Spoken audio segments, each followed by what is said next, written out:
PPT दिसत आहे?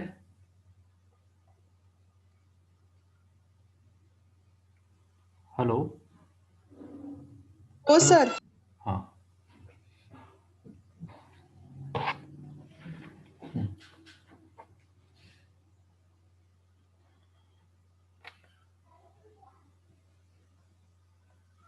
Next part of the unit is molecular orbital theory.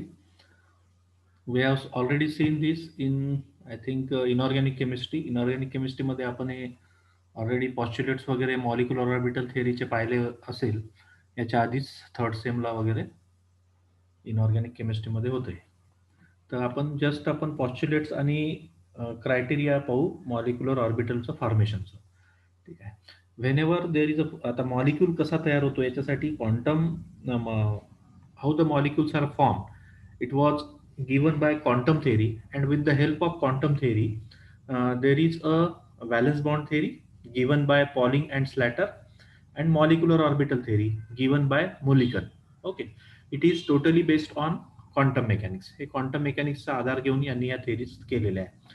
तर जे मॉलिक्युलर ऑर्बिटल थेअरी आहे जी मुलिकननी दिली आहे, according to him or according to molecular orbital theory, when two atoms come close to each other, the similar energy atomic orbitals mix with each other, forming a new set of orbitals called as molecular orbital. आता जसे दोन atoms जेव्हा दोन किंवा अनेक atoms जेव्हा combine होतात तेव्हा मॉलिक्यूल फॉर्म होतो. तर while combining the atoms there is a combination of atomic orbitals. ॲटमचे जे ऑर्बिटल्स असतात त्याला आपण ॲटॉमिक ऑर्बिटल म्हणतो. आता हे मॉलिक्यूल फॉर्म होताना ॲटम्स जेव्हा जवळ येतात एकमेकाच्या, तेव्हा त्यांचे सिमिलर एनर्जी ऑर्बिटल जे आहे, दोन ॲटम्स जे दोन, समजा आपण असं गृहीत धरू की दोन ॲटम एक मॉलिक्यूल तयार करून राहिला आहे. तर हे दोन ॲटमचे जे ॲटॉमिक ऑर्बिटल्स आहेत, दे will combine with each other. आता कोणते ऑर्बिटल ॲटॉमिक ऑर्बिटल कंबाईन किंवा मिक्स होईल? ज्यांची एनर्जी सिमिलर राहील, जवळपास सारखी ज्यांची एनर्जी राहील, ते atomic orbitals they will get mix with each other to form a molecular orbital. ठीक आहे. मग ते मिक्स होऊन एक मॉलिक्युलर ऑर्बिटल तयार केलं. ॲटॉमिक ऑर्बिटल्स जितके मिक्स होतात तितकेच मॉलिक्युलर ऑर्बिटल तयार होतात. तर ॲटॉमिक ऑर्बिटल्स सिमिलर एनर्जीचे मिक्स होऊन दोन ॲटम मधले, समजा दोन ॲटम्स आपण गृहीत धरलं, तर दोन ॲटमचे ॲटॉमिक ऑर्बिटल्स मिक्स होईल and they will form a molecular orbital. आता समजा दोन ॲटॉमिक ऑर्बिटल मिक्स झाले तर it will give a two molecular orbital. Okay. आणि चार झाले तर it will give a four molecular orbital. आता हे जे ॲटॉमिक ऑर्बिटल कंबाईन होतात, समजा एकाचं 1s झालं तर दुसऱ्याचं सुद्धा 1s होईल. दुसऱ्या एकाचं 2s आहे, दुसऱ्याचं सुद्धा 2s ऑर्बिटल कंबाईन होईल. 2s सोबत. कारण काय? यांच्या ज्या एनर्जीज आहे या सिमिलर एनर्जीज आहे. तर सिमिलर एनर्जीचे जे ॲटॉमिक ऑर्बिटल आहे, they will combine with each other to form a new set of orbitals. Those orbitals are called as molecular orbital. आता मॉलिक्यूल एकदा फॉर्म झाला की it can be considered as a group of nuclei. आता त्याच्यामध्ये पहा, दोन atoms समजा आपण गृहीत धरले तर त्याचे दोन्ही ॲटमचे दोन न्यूक्लिया आहे, दोन न्यूक्लियस राहील. समजा हायड्रोजनचं उदाहरण घेतलं तर दोन हायड्रोजन ॲटम कंबाईन होऊन हायड्रोजन मॉलिक्यूल तयार झाला. तर दोन ॲटम मधचे जे न्यूक्लियस आहे ते nucleus it will be under the influence of all the electrons. म्हणजे आता दोन हायड्रोजन ॲटम आहे, त्याचे जे दोन न्यूक्लिया आहे त्याचे एका हायड्रोजनमध्ये एक इलेक्ट्रॉन आहे, दुसऱ्या हायड्रोजनमध्ये एक इलेक्ट्रॉन आहे. आता हे दोन्ही electron they will be in influence of both of these two nuclei. ठीक आहे. हायड्रोजन ॲटमचे जे दोन न्यूक्लियस आहे, म्हणजे दोन हायड्रोजन ॲटम घेतले ना आपण, ते मिळून एक हायड्रोजन मॉलिक्यूल तयार झाला. तर याचे जे आता दोन न्यूक्लिया झाले, तर हे जे न्यूक्लिया आहे हे दोन्ही इलेक्ट्रॉनच्या, म्हणजे दुसऱ्या हायड्रोजन ॲटमच्या आणि ज्याचा तो न्यूक्लियस आहे त्या हायड्रोजन ॲटमच्या इलेक्ट्रॉनचा अशी इन्फ्लुअन्समध्ये राहील. म्हणजे त्याच्यावर दोघांचाही प्रभाव राहील. दोन न्यूक्लियसचा प्रभाव राहील त्या इलेक्ट्रॉनवरती. ओके. प्रत्येक मॉलिक्युलर ऑर्बिटल जो तयार होत आहे, it has some definite amount of energy and it is similar to the atomic orbital. जसे ॲटॉमिक ऑर्बिटलची एनर्जी फिक्स असते. ॲटॉमिक ऑर्बिटल 1s झालं, 2s झालं, 3s झालं किंवा 3p झालं. यांची जी एनर्जी जशी फिक्स असते त्याच पद्धतीने मॉलिक्युलर ऑर्बिटलची एनर्जी सुद्धा फिक्स राहते. Therefore, each molecular orbital is associated with a definite amount of energy similar to atomic orbital. आता हे atomic orbital पासून molecular orbital जेव्हा तयार होतात, तेव्हा 1s पासून समजा for example 1s are atomic orbital of one hydrogen and 1s atomic orbital of another hydrogen, they will get combined to form sigma 1s and sigma star 1s. हे तुम्ही पाहिलेलं आहे, आधीच झालेलं आहे तुमचं हे, ठीक आहे.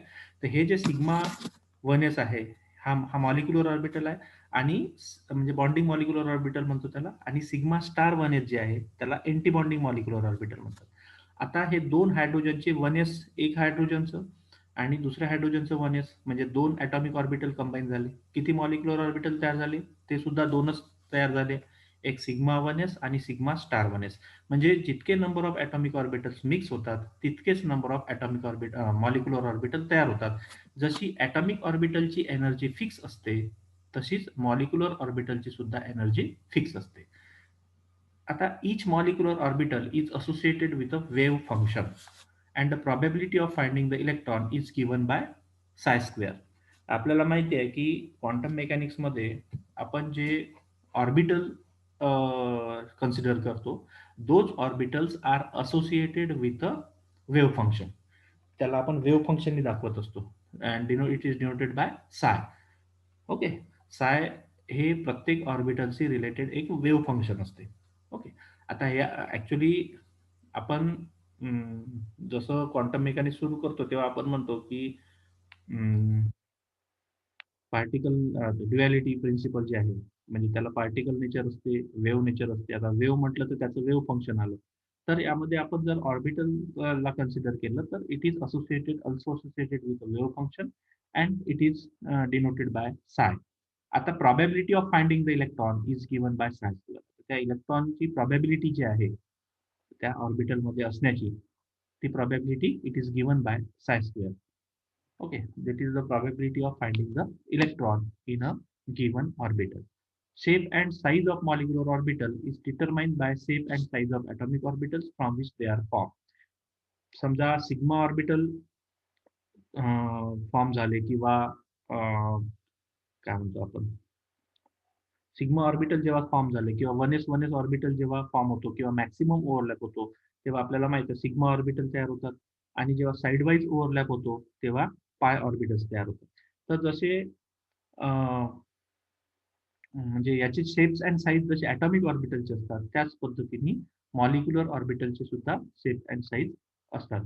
जसं म्हणजे सिग्मा बॉन्ड जर तयार होत असेल तर त्याचे सिग्मा ऑर्बिटल्स तयार होईल, म्हणजे sigma 1s, sigma star 1s. आणि पाय जर होत असेल, पाय बॉन्ड जर तयार होतील तर पाय 2p-z, पाय स्टार 2p-z या पद्धतीने ते तयार होतात. याच्यात जसे ॲटॉमिक ऑर्बिटलमध्ये जसे इलेक्ट्रॉनचे रूल्स लागतात इलेक्ट्रॉन फिलिंगचे, अबॉव प्रिन्सिपल झालं, हुन्स रूल आहे, पॉलीज एक्सक्लुजन प्रिन्सिपल आहे, ते सगळे नियम मॉलिक्युलर ऑर्बिटल्सला सुद्धा लागू होतात. अबॉव प्रिन्सिपल कोणता आहे? पहिले लोअर एनर्जी ऑर्बिटल्स पहिले फिल होतील, नंतर हायर एनर्जी ऑर्बिटल्स फिल होतील इलेक्ट्रॉननी. This is Aufbau principle. Hund's rule of maximum multiplicity म्हणजे काय? हुन्स रूल कोणता आहे? एका ऑर्बिटलमध्ये जास्तीत जास्त 2 इलेक्ट्रॉन राहू शकतात आणि दोघांची स्पिन ते अपोजिट पाहिजे. That is a Hund's rule. नाही, हां, पॉलीज एक्सक्लुजन प्रिन्सिपल काय आहे? पॉलीज एक्सक्लुजन प्रिन्सिपल आहे की एका ऑर्बिटलमध्ये फक्त मॅक्सिमम 2 इलेक्ट्रॉन राहू शकतात, त्यांचे स्पिन अपोजिट असले पाहिजे. आणि जसं हे एक आहे की इक्वल एनर्जी ऑर्बिटल जर असेल, इक्वल एनर्जी जर ऑर्बिटल असेल म्हणजे px, py आणि pz, तर पहिले इलेक्ट्रॉन सिंगली फील्ड होतो, देन ते pairing takes place. This is Pauli's exclusion principle. हे जे प्रिन्सिपल्स आहेत सगळे, ते प्रिन्सिपल्स मॉलिक्युलर ऑर्बिटलला सुद्धा लागू पडतात. ठीक आहे. So these are the postulates of molecular orbital theory. पहिले, when the atoms come close to each other, similar energy atomic orbitals mix होतात with each other आणि there is a formation of new set of orbitals, equal number of new sets of orbital called as molecular orbital.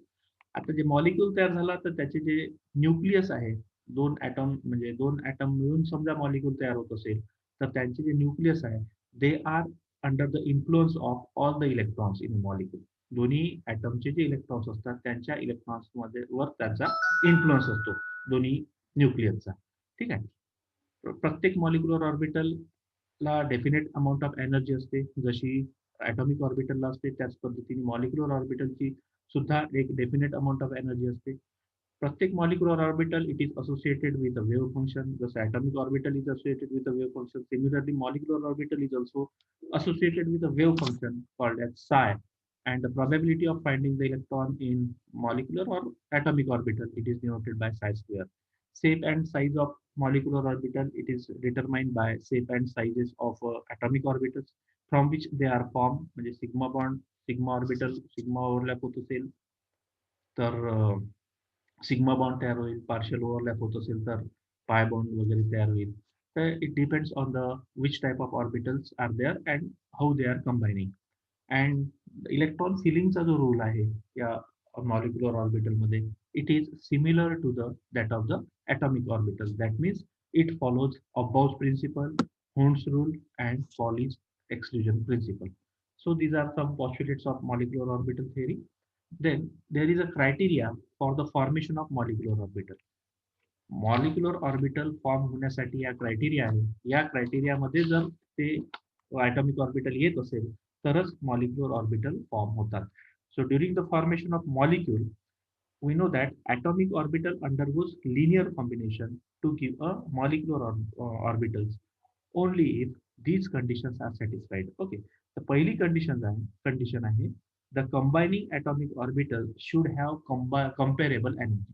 मी तुम्हाला मागच्या postulate मध्ये सांगितलं होतं की जे atomic orbital आहे कंबाईन होणारे त्यांची जे एनर्जी आहे ती एनर्जी कशी पाहिजे, कंपेरेबल एनर्जी, म्हणजे एकदम फरक नाही पाहिजे त्याच्यामध्ये. ओके, सो आता समजा दोन होमोन्यूक्लिअर ॲटम आहे. होमोन्यूक्लिअर म्हणजे N2 झालं, H2 आहे. होमोन्यूक्लिअर मॉलिक्यूल जे आहे म्हणजे कोणते H2 झालं, O2 झालं, C2 झालं किंवा F2 असे कोणते होमो सारखेच जर ॲटम मिक्स होत असेल तर त्यांच्यामध्ये एकामध्ये 1s आहे, दुसऱ्यामध्ये ते 1s ची आहे. दोन्ही याची एनर्जी सारखीच राहणार आहे. ठीक आहे. होमोन्यूक्लिअर मॉलिक्यूलमध्ये एनर्जी दोन्ही याची सारखीच राहील. एका ॲटमच्या 1s ची दुसऱ्या ॲटमच्या 1s ची एनर्जी ही जवळपास नाही सारखीच राहणार. ठीक आहे. त्याच्यामुळे there is overlap of 1s orbital, 2s orbital, 2px orbital, 2pz orbital.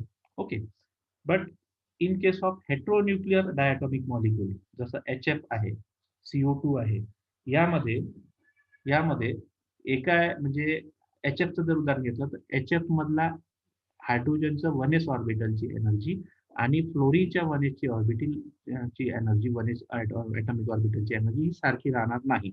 ठीक आहे. होमोन्यूक्लिअर डायॲटॉमिक मॉलिक्यूल जर घेतला तर त्यामध्ये दोन्ही ॲटमच्या ॲटॉमिक ऑर्बिटलची एनर्जी ही सारखी राहील. त्याच्यामुळे ते कंबाईन होईल. ओके, किंवा मिक्स होऊन जाईल ते ऑर्बिटल कंपेरेबल एनर्जी असल्यामुळे. But in case of heteronuclear diatomic molecule the atomic ऑर्बिटलची जी एनर्जी आहे ती सारखी राहणार नाही. म्हणजे एकाची 1s ची एनर्जी जी आहे जसं हायड्रोजनच्या 1s ची एनर्जी ही फ्लोरीनच्या 1s ऑर्बिटलच्या एनर्जी इतकी राहणार नाही, ते कमी जास्त राहील. तर अशा वेळेस काय होईल, हा जो 1s ऑर्बिटल आहे हायड्रोजनचा तो फ्लोरीनच्या कोणत्या ऑर्बिटलची एनर्जी याच्या 1s ऑर्बिटलच्या एनर्जीशी कंपेरेबल आहे त्या ऑर्बिटल सोबत तो मिक्स होईल. ठीक आहे. And there is a formation of molecular orbital. ठीक आहे.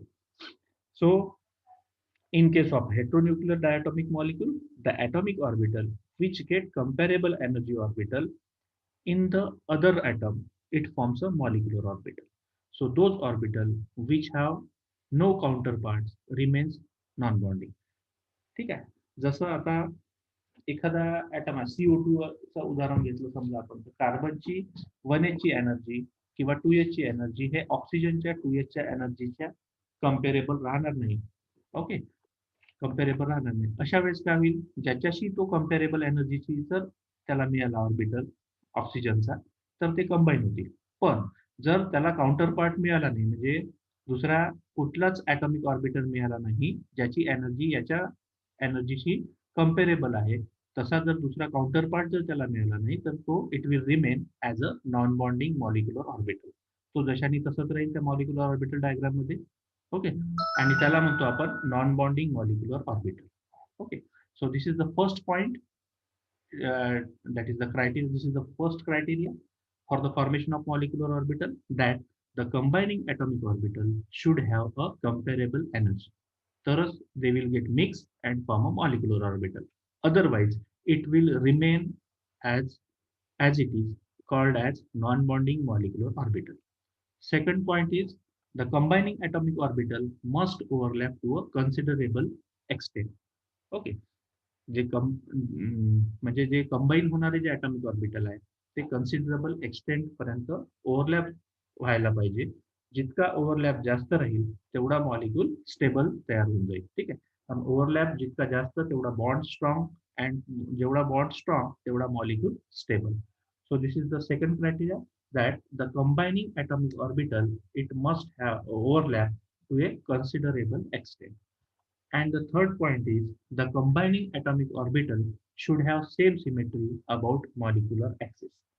आता याच्या अबाउट मॉलिक्युलर ऍक्सिस त्याची जी सिमेट्री आहे, दोन कंबाइनिंग जे ॲटॉमिक ऑर्बिटल आहे त्यांची जी सिमेट्री आहे ती सिमेट्री सारखी असायला पाहिजे.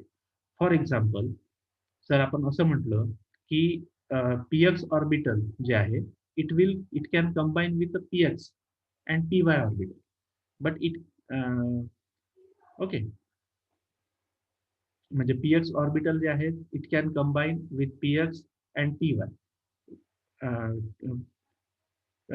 px ऑर्बिटल जे एका याचं ते दुसऱ्या ऑर्बिटलच्या px शी कंबाईन होईल. पहिल्या ऑर्बिटलचं py जे आहे ते दुसऱ्या ऑर्बिटलच्या py सोबत कंबाईन होईल, आणि पहिल्या याचं pz ऑर्बिटल जे आहे ते दुसऱ्या याच्या pz ऑर्बिटलशी कंबाईन. म्हणजे असं होणार नाही की एका ऑर्बिटलचा px, एका ॲटमचा px ऑर्बिटल आणि दुसऱ्या ॲटमचा pz ऑर्बिटल ते cannot combine because of symmetry. Okay. कारण एक अलॉंग एक्स ऍक्सिस आहे, एक अलॉंग वाय ऍक्सिस असते, एक अलॉंग झेड ऍक्सिस आहे. त्यामुळे त्याची सिमेट्री होत नाही बरोबर, आणि त्याच्यामुळे ते काही कंबाईन होणार नाही. पण एस ऑर्बिटल सिमेट्रिकल असतो. एस ऑर्बिटल आपल्याला माहिती आहे सिमेट्रिकल असतो, तो it can combine with any P orbital. So the symmetry is necessary to combine the atomic orbitals. Okay. So the third criteria is the combination of atomic orbital should have a same symmetry about the molecular axis. Okay. Px orbital can combine with px orbital, py orbital can combine with py orbital of another atom, pz orbital of one atom can combine with the pz orbital of another atom. Okay. But it is not possible that the px orbital of one orbital, it cannot be combined with the pz orbital of another atom because of symmetry problem. Okay, therefore the combination of atomic orbital will take place only when their symmetry is there is a same symmetry about the molecular axis. Okay, so these are the 3 points or the 3 criteria for the formation of molecular orbital. जर हे 3 criteria follow होत असेल तर देर is a formation of molecular orbital from the atomic orbital. पहिला criteria, the combining atomic orbital should have comparable energy. दूसरा criteria, the combining atomic orbital must overlap to a considerable extent so that we get a stable molecule. And third criteria is the combining atomic orbital should have same symmetry about the molecular axis. Okay. तर हे दोन्ही जे point आहेत म्हणजे पॉस्च्युलेट्स of MOT आणि criteria for the formation of molecular orbitals हे युनिव्हर्सिटीच्या exam मध्ये 2.5 मार्क्ससाठी वगैरे विचारतात. ठीक आहे. Next is linear combination of atomic orbitals for H2+ molecule.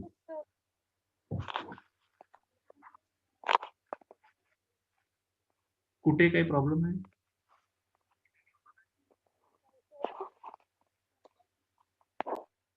Hello, कोणाला काही प्रॉब्लेम आहे का याच्यात? आवाज येत आहे ना?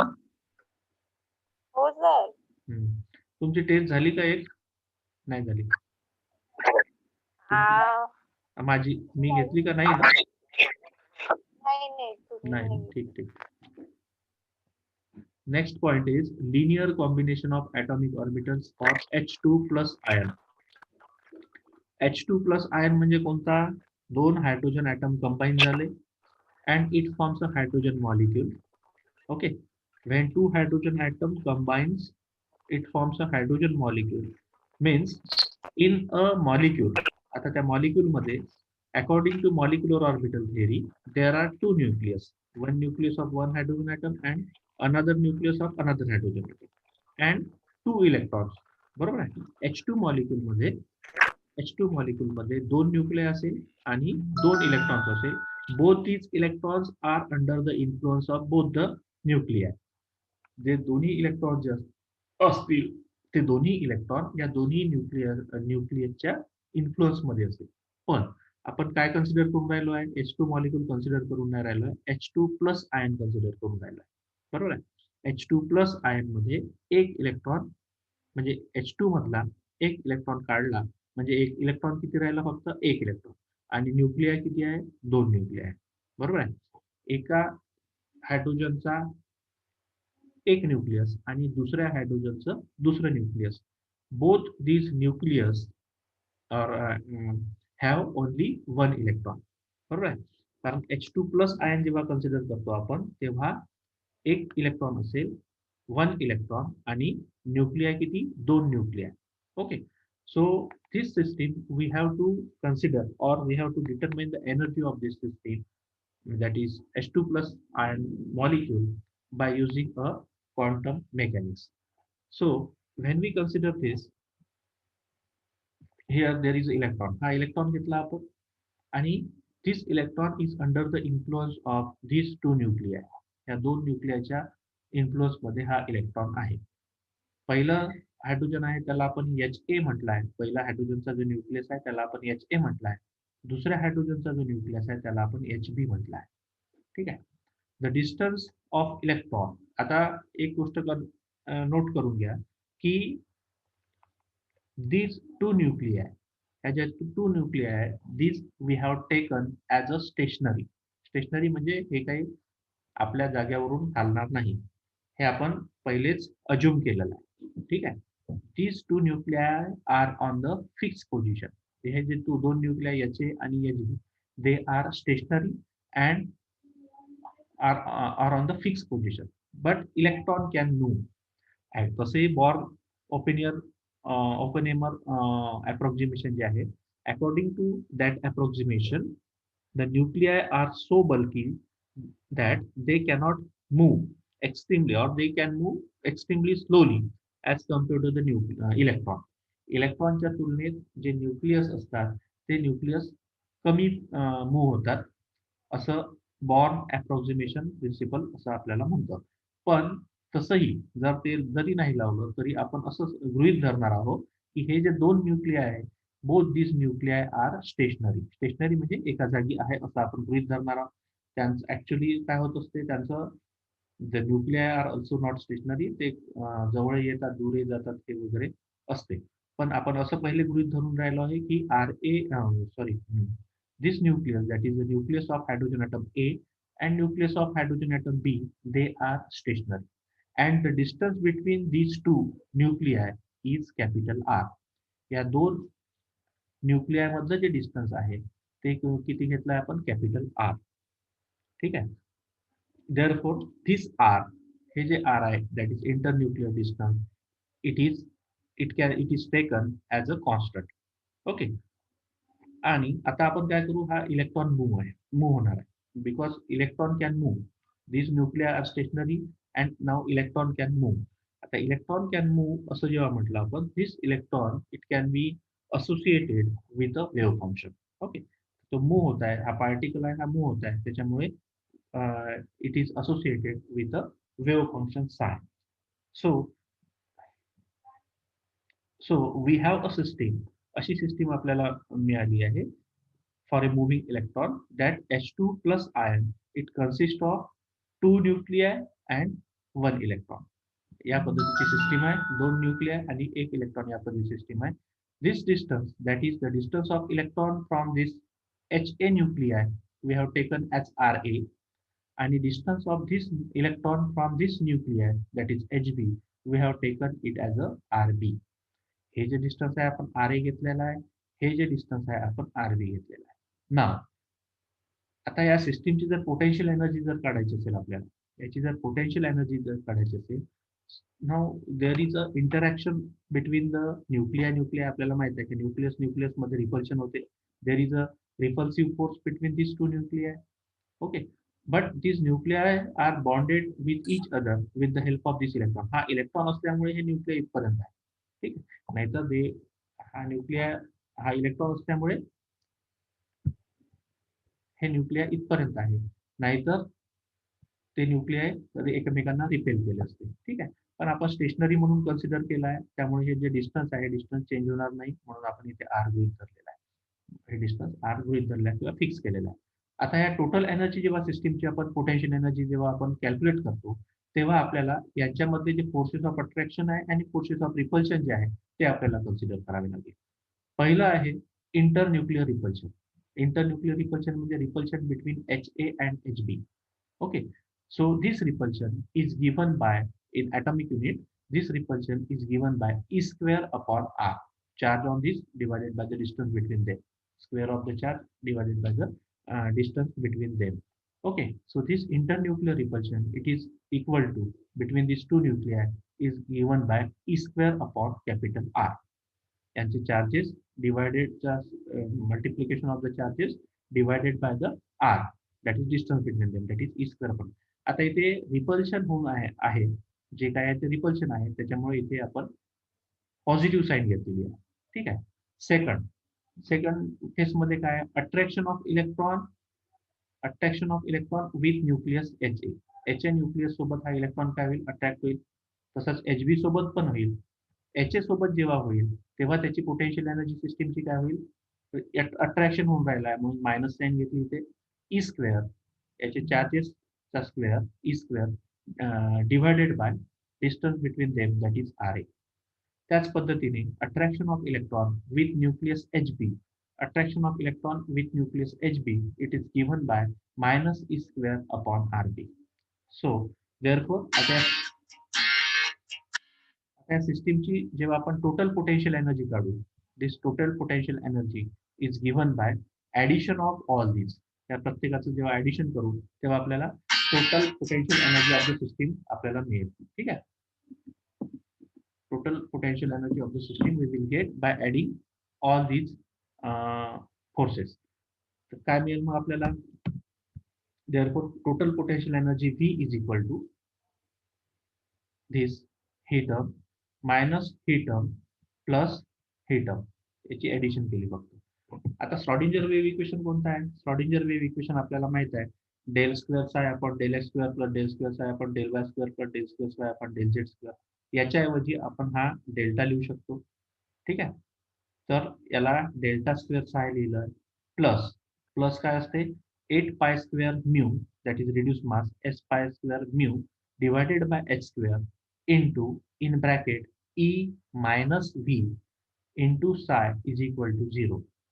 हे आहे श्रॉडिंजर वेव्ह इक्वेशन या मॉलिक्यूलसाठी. ठीक आहे. हायड्रोजन मॉलिक्यूलसाठी जेव्हा आपण श्रॉडिंजर वेव्ह इक्वेशन पाहिलं तेव्हा होतं कोणतं होतं ते equation, del square psi upon del x square plus del square psi upon del y square plus del square psi upon del z square plus 8 pi square mu upon h square into e minus v is equal to 0. ठीक आहे. हे equation होतं.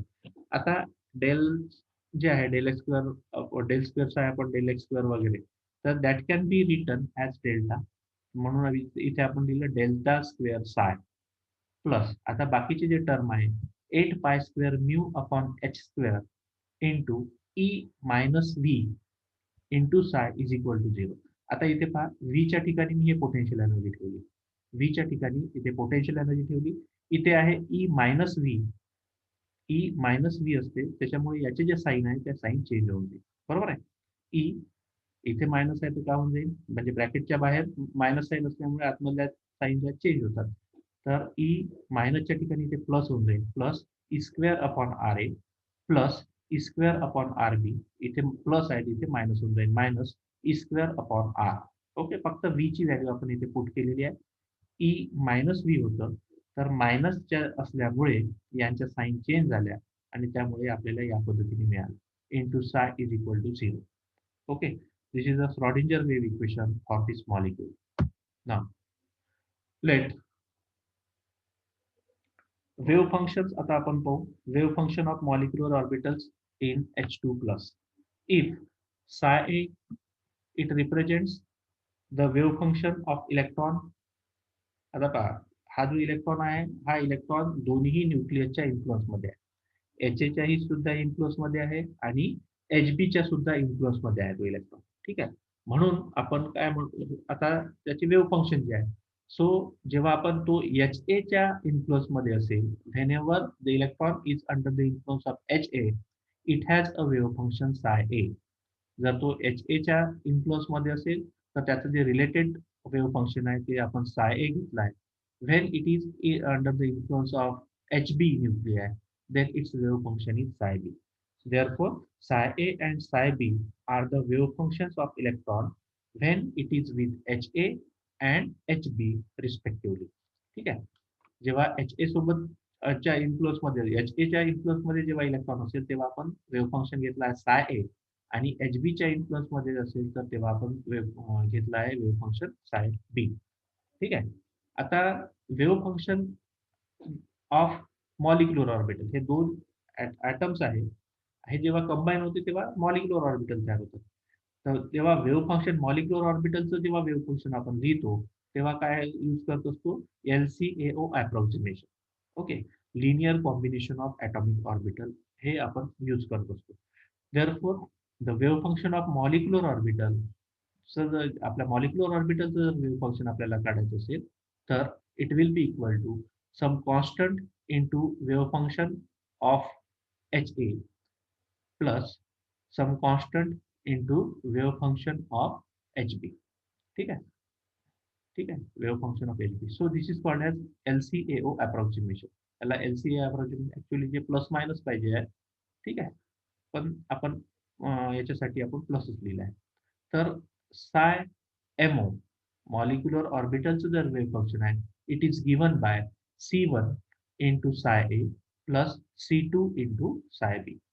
What is C1 and C2? These are called as mixing coefficient. Okay. याला आपण काय म्हणतो? Mixing coefficient म्हणतो. Mixing coefficient म्हणजे काय? They give the contribution of two wave functions to the molecular orbital. ठीक आहे. मॉलिक्युलर ऑर्बिटलच्या वेव्ह फंक्शन मध्ये HAचं किती कंट्रीब्युशन आहे?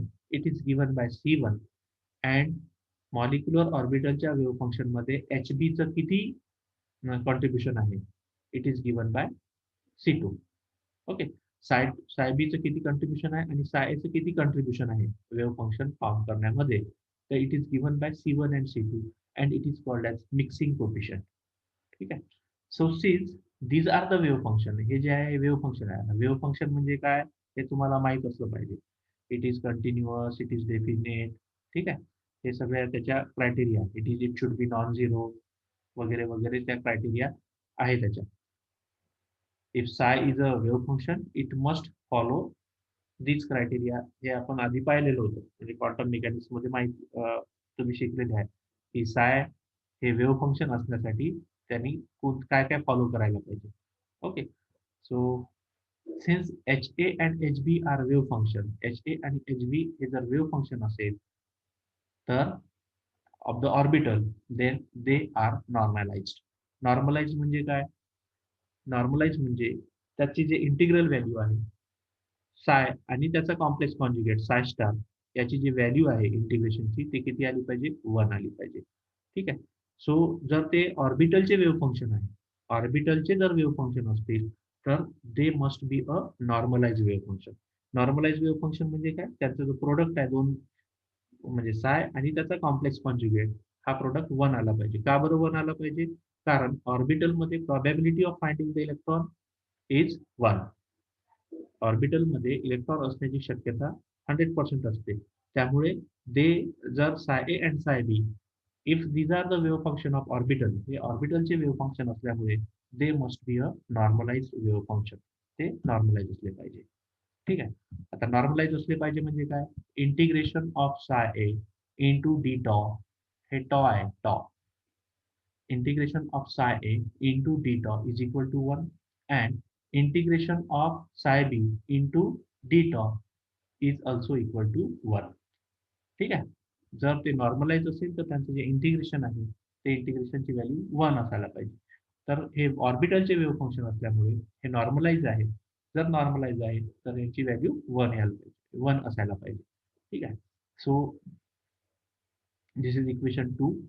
आता जर साय ए आणि साय बी हे जर नॉर्मलाइज असेल तर साय एमओ म्हणजे मॉलिक्युलर ऑर्बिटलचं जे वेव्ह फंक्शन आहे ते सुद्धा नॉर्मल